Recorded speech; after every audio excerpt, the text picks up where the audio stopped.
दोस्तों, हिंदू या हिंदू धर्म को लेकर तरह तरह की भ्रांतियां फैलाई जाती है। दुर्भाग्यवश आमतौर पर हिंदू को एक ऐसा संप्रदाय मान लिया जाता है जिसकी अपनी धार्मिक परंपराएं व ग्रंथ हैं और जो अपने उन्हीं धार्मिक नियमों का पालन करता है। पर क्या आप जानते हैं कि हिंदू कोई धर्म नहीं बल्कि हमारी राष्ट्रीयता का पहचान है। जिस प्रकार अमेरिका में रहने वाले अमेरिकी, नेपाल में रहने वाले नेपाली, जापान में रहने वाले जापानी और रूस में रहने वाले रूसी कहलाते हैं, ठीक उसी प्रकार भारत या हिंदुस्तान में रहने वाले भारतीय अथवा हिंदू कहलाते हैं। सच तो ये है कि धर्म या संप्रदाय से हिंदू शब्द का दूर दूर तक कोई लेना देना नहीं है। आम बोलचाल की भाषा में हम जिसे धर्म कहते हैं, दरअसल वो धर्म नहीं बल्कि पंथ यानी कि रिलीजन है। धर्म तो जीवन जीने के हम सब के तौर तरीके हैं, जिसे हम अंग्रेजी में सेक्रेड ड्यूटी ऑफ लाइफ कह सकते हैं, जबकि पंथ यानी कि रिलीजन किसी खास विचारधारा से प्रभावित होकर ईश्वर की उपासना करने का रास्ता मात्र है। जैसे कि हम सब जानते हैं कि ईश्वर तो केवल एक ही है जो सर्वशक्तिमान और सबके हैं। अलग अलग पंथ उसी ईश्वर तक पहुंचने का अलग अलग मार्ग दिखाता है, जबकि धर्म का दायरा बहुत विशाल है। धर्म तो हमारे निजी सांसारिक कर्तव्य हैं जिसका पालन हमें करना ही पड़ता है। गीता समेत अन्य कई ग्रंथों में कर्म को परिभाषित करते हुए कहा गया है कि यदि हम अपने धर्म का सही से पालन करते हैं तो उसे अच्छा कर्म माना जाता है और धर्म का सही से पालन न करना ही बुरे कर्म होते हैं। यानी कि धर्म व्यक्ति के कर्म अथवा कर्तव्यों से सीधा जुड़ा हुआ है। माता पिता का धर्म है कि वह अपने बच्चों तथा परिवार का अच्छी तरह से पालन पोषण करे। मित्र का धर्म होता है कि मित्र के बुरे समय में भी वह मित्रता न त्यागे। उसी प्रकार संतान का धर्म होता है कि वह अपने माता पिता का सम्मान करे। साथ ही राजा अथवा मंत्री का धर्म होता है कि वह अपने प्रजा के सुख सुविधाओं का सही से ध्यान रखे। छात्र का धर्म है कि वह मेहनत और ईमानदारी से पढ़ाई करे। व्यापारी का धर्म होता है कि वह व्यापार में किसी भी प्रकार की बेईमानी न करे। इसी प्रकार सेना का धर्म देश की रक्षा करना है, जबकि नौकरी पेशा वालों का धर्म है अनुशासन का पालन करते हुए ज्यादा से ज्यादा मेहनत करना। दोस्तों, अब तो आपको धर्म और पंथ के बीच का अंतर समझ में आ ही गया होगा। इस्लाम, क्रिश्चियन, बौद्ध, जैन, सिख, पारसी इत्यादि पंथ हैं जिनकी शुरुआत किसी न किसी व्यक्ति के विचारधारा से प्रभावित होकर किया गया, जबकि धर्म तो केवल एक ही है जो सनातन है, जो चिर सत्य है। इसीलिए भारत में कोई सनातनी हिंदू है तो कोई सनातनी मुसलमान, कोई सनातनी सिख है तो कोई सनातनी ईसाई, यानी कि सभी पंथों के मूल में सनातन धर्म ही है जो विश्व का एकमात्र धर्म है। भारतवर्ष का पहचान प्राचीन काल से ही सनातन संस्कृति अथवा सभ्यता यानी कि सनातन कल्चर और सिविलाइजेशन के रूप में रही है। आज के वीडियो में मैं आपको भारतीय संस्कृति, हमारे समान पूर्वज और भारतीय सनातनी इस्लाम तथा अरबी इस्लाम के बीच के फर्क को बताने का प्रयास करूंगा।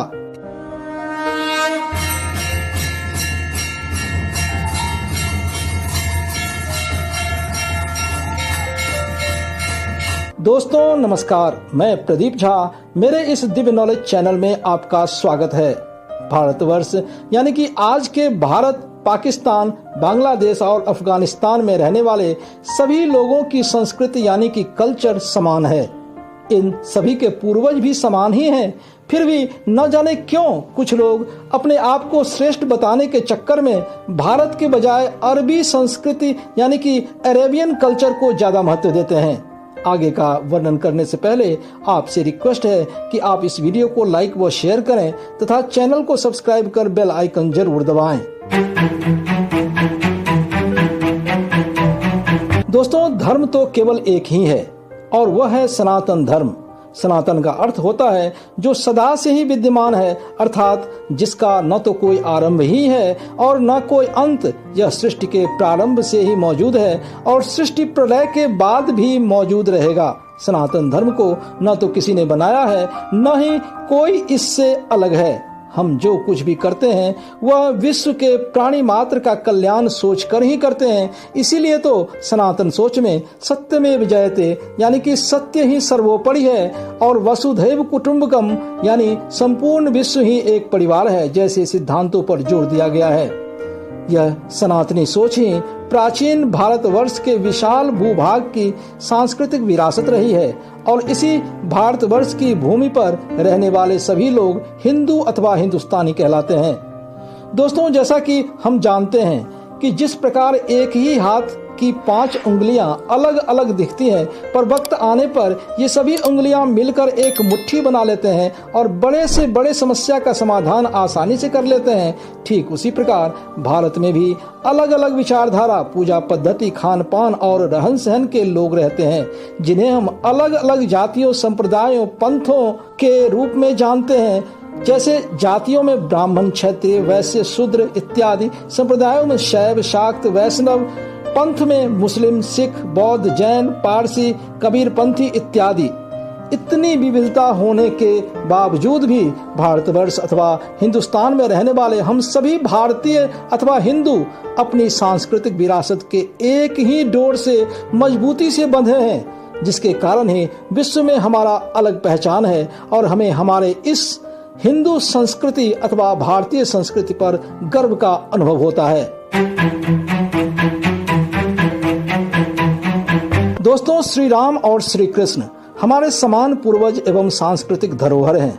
भारत की भूमि पर रहने वाला कोई भी व्यक्ति इस सच्चाई से अपने आप को अलग नहीं कर सकता है। हमारे धार्मिक परंपराएं एवं पूजा पद्धति अलग जरूर हो सकती है, पर हमारे पूर्वज समान हैं, इस बात से कोई इनकार नहीं कर सकता। मूर्खतावश यदि कोई किसी बाहरी व्यक्ति अथवा दोस्त रिश्तेदारों को अपने माता पिता अथवा अपने पूर्वजों से ज्यादा महत्व देने लगे, तो इसका मतलब यह नहीं हो सकता कि उसका अपना कोई पहचान ही नहीं है। सच तो यह है कि उसका असली पहचान उसके पूर्वजों अथवा माता पिता से ही होती है, किसी अन्य से नहीं। और विज्ञान भी इसे व्यक्ति के DNA के रूप में प्रमाणित करता है। भारत में शुरू हुए बौद्ध, जैन, सिख इत्यादि पंथ तो श्री राम और श्री कृष्ण में अपने पूर्वज तलाशते हैं, जबकि भारत के बाहर से शुरू हुए इस्लाम और ईसाई पंथ को मानने वाले भारतीय न जाने क्यों इस सच्चाई को स्वीकार करने से कतराते हैं। वे किसी न किसी रूप में विदेशी संस्कृति में ही अपने अतीत की जड़ ढूंढने की कोशिश करते हैं। यहाँ तक कि उनमें से ज्यादातर लोग अपने आप को हिंदू कहलाने से भी परहेज करते हैं। पर सच तो सच है, न तो आप अपने पूर्वज ही बदल सकते हैं और न ही अपनी मातृभूमि ही, क्योंकि जिस भूभाग में आपने जन्म लिया और जहाँ आपके पूर्वज रहे हैं वही आपकी मातृभूमि यानी कि मदरलैंड हो सकता है, कोई विदेशी क्षेत्र नहीं। पर हाँ, आपको जिस भी पंथ यानी कि रिलीजन का विचार और उपदेश अच्छा लगे उसे आप अपनाने के लिए स्वतंत्र हैं। इसमें कोई बुराई भी नहीं है, क्योंकि चाहे कोई भी पंथ हो, सभी हमें सही जीवन मूल्यों की शिक्षा देती है, चाहे उसकी उत्पत्ति अपने देश में हुआ हो अथवा विदेश में। दोस्तों, फिर समस्या क्या है? दरअसल जब हम अपने पंथ की श्रेष्ठता साबित करने के चक्कर में अपने पूर्वजों अथवा मातृभूमि को लेकर अपने मन में हीन भावना पैदा कर लेते हैं और अपनी संस्कृति को भूलकर विदेशी संस्कृति के अनुसार आचरण करने लगते हैं, तो समस्या वहां खड़ी होती है। दोस्तों, भारतवर्ष को प्रकृति ने जीवन की सभी सुख सुविधाओं से परिपूर्ण किया है। यहाँ की उपजाऊ जमीन अन्न की कमी नहीं होने देती है। यहाँ की नदियों, तालाबों के स्वच्छ व मीठे जल, यहाँ के घने वन, पेड़ पौधे, पहाड़ एवं वन्यजीव संतुलित पर्यावरण की कहानी बयां करते हैं। इसीलिए हमारे खान पान और रहन सहन के तौर तरीके इसी के अनुसार हैं। यहाँ पर्याप्त मात्रा में अन्न, फल, फूल इत्यादि उत्पन्न होने के कारण ही हमारी भारतीय जीवन शैली मूलतः शाकाहारी है और इसीलिए हम ईश्वर की आराधना भी इन्हीं सब चीजों का उपयोग करते हैं। जबकि इस्लाम की शुरुआत पैगंबर मोहम्मद ने अरब देशों में की, जहाँ की जमीन रेतीली है, जहाँ पेड़ पौधे नहीं उगते, न ही स्वच्छ निर्मल जल से लबालब नदी और तालाब ही हैं। ऐसे में वहाँ शुरू हुई इस्लाम पंथ में शाकाहारी सामग्री से ज्यादा मांसाहार पर जोर दिया गया है। शायद यही कारण है कि इस्लाम में पवित्र अवसरों पर भी कुर्बानी अथवा मांसाहार को सही माना गया है। इसका मतलब यह नहीं हुआ कि इस्लाम हमें हिंसा करना सिखाता है। अरब देशों में शुरू होने के कारण मांसाहार इस्लाम की जरूरत थी, क्योंकि वहां उसके बिना लोगों का गुजारा संभव नहीं था। इसी प्रकार उनके पहनावे भी उस क्षेत्र के जलवायु के अनुसार ही हैं। समय के साथ इस्लाम का प्रचार प्रसार भारत में भी हुआ और बड़ी मात्रा में सनातनियों ने भी इस्लाम को स्वीकार कर लिया। पर ये क्या, इस्लाम को स्वीकारते ही वे अपनी भारतीय जीवन शैली को तुच्छ समझने लगे, जबकि अरब के जीवन शैली को महान। अब इनके भी भोजन में मांसाहार का महत्व बढ़ गया, जबकि भारत में अन्न, जल, फल फूल की कोई कमी नहीं है। बात तो और खराब तब लगती है जब वे केवल अपने जी का स्वाद पाने के लिए सनातनियों के पूज्य गोवंश की खुलेआम हत्या करते हैं और अपने आप को हम भारतीयों से अलग मान लेते हैं। वह गोवंश अथवा ऐसी परंपराएं जिसकी उनके ही पूर्वजों ने श्रद्धा पूर्वक जीवन भर सम्मान दिया हो, उसी को वे खुलेआम धज्जी उड़ाने पर तुल जाते हैं। दोस्तों, बेशक अरब देशों में उत्पन्न हुए इस्लाम को बड़ी मात्रा में भारत के लोगों ने भी स्वीकार किया है। यहाँ भारत से मेरा मतलब है अविभाजित भारत, जिसमें भारत, पाकिस्तान, बांग्लादेश, अफगानिस्तान आते हैं। पर यदि गौर करें तो शुरुआती इस्लामिक व्यवस्था अरब देशों के जलवायु, रहन सहन, खान पान, पहनावा एवं परंपराओं के आधार पर बनाई गई, जबकि समय के साथ इस्लाम भारतीय उपमहाद्वीप में भी फैल गया, जहाँ की जलवायु, रहन सहन, पहनावा, खान पान, परंपराएं, रीति रिवाज अरब देशों से बिल्कुल ही अलग है। अब प्रश्न उठता है कि भारत में ऐसे में इस्लाम को मानने वालों द्वारा अरबी व्यवस्थाओं के अनुसार जीवन यापन करना कितना उचित है, विशेषकर अपनी भारतीय संस्कृति को दरकिनार कर अरबी संस्कृति अपनाना कितना सही है। दोस्तों, जानकारी के लिए मैं आपको बता दूं कि दक्षिण पूर्व एशिया में एक देश है इंडोनेशिया। इसके नाम से ही लगता है कि इसका भारत से गहरा संबंध है। यह देश इंडोनेशिया विश्व की सबसे बड़ी मुस्लिम आबादी वाला देश है, जहां की 90% से ज्यादा आबादी इस्लाम को मानने वाले हैं। पर वहां आज भी श्री राम को अपना आदर्श माना जाता है। इतना ही नहीं, वहां भारत से कहीं ज्यादा रामलीला का मंचन होता है।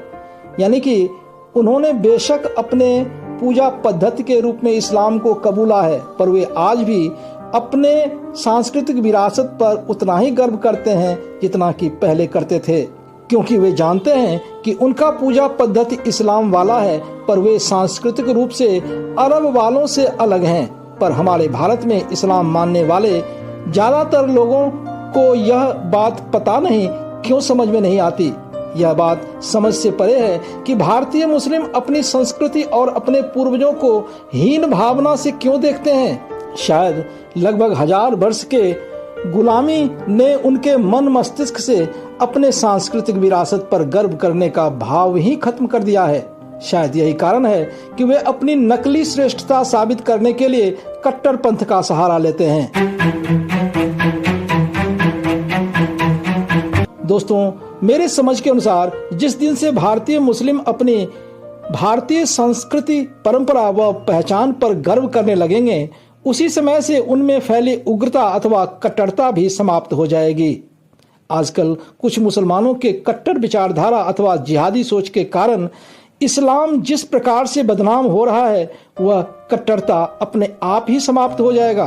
दोस्तों, अन्य पंथों अथवा रिलीजन के समान ही इस्लाम में भी उतनी ही अच्छी बातें कही गई है, पर जब दुनिया इस्लाम मानने वालों का हिंसात्मक आचरण देखती है तो उनके मन में इस्लाम के प्रति दुर्भावना पैदा होना तो लाजमी है।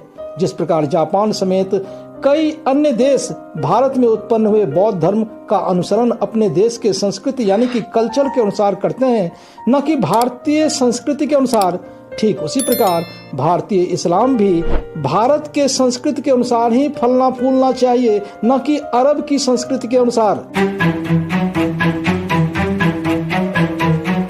दोस्तों, भारत में बड़े बड़े इस्लामिक स्कॉलर हैं। यदि वे मेरी सलाह माने तो इस्लामिक ग्रंथों जैसे कुरान, हदीस इत्यादि को भारतीय संस्कृति और भाषा के अनुसार परिवर्तित कर सकते हैं। बेशक उन ग्रंथों के मूल तत्वों को जस का तस रखा जाए, और मैं मानता हूं कि भारतीय मुसलमान ऐसा करने में पूरी तरह सक्षम हैं। यदि संस्कृत भाषा होने के कारण वाल्मीकि रामायण कम लोगों को समझ में आती थी, इसलिए स्थानीय भाषा अवधि में रामचरितमानस की रचना कर गोस्वामी तुलसीदास जी रामायण को घर घर और जन जन तक पहुंचा सकते हैं। यदि इंडोनेशिया अपने अलग ही रामायण की रचना कर अपनी संस्कृति अथवा कल्चर को जिंदा रख सकता है, तो भारतीय मुसलमान हिंदी या उर्दू में कुरान व हदीसों की रचना कर उसे भारतीय संस्कृति के अनुसार क्यों नहीं ढाल सकते? क्यों नहीं अजमेर शरीफ जैसे अन्य पावन भारतीय इस्लामिक स्थानों को मक्का मदीना के समान बनाने का प्रयास किया जा सकता है। मैं प्रदीप झा आज भारत के समस्त इस्लामिक स्कॉलर से रिक्वेस्ट करना चाहूंगा कि आप इस दिशा में निश्चय ही कदम बढ़ाएं और अरबी मुस्लिम के बजाय भारतीय सनातनी मुसलमान की छवि विकसित करने का प्रयास करें। मेरे हिसाब से यही भारत और इस्लाम के लिए अच्छा रहेगा। हमारे आने वाले वीडियोस में इसी प्रकार की भारतीय सांस्कृतिक विरासत व परंपरा के बारे में विस्तार से जानने के लिए आपसे रिक्वेस्ट है कि आप मेरे इस चैनल को सब्सक्राइब कर बेल आइकन जरूर दबाएं। गर्व से कहो, हम हिंदू हैं। जय हिंद, जय जय सिया राम।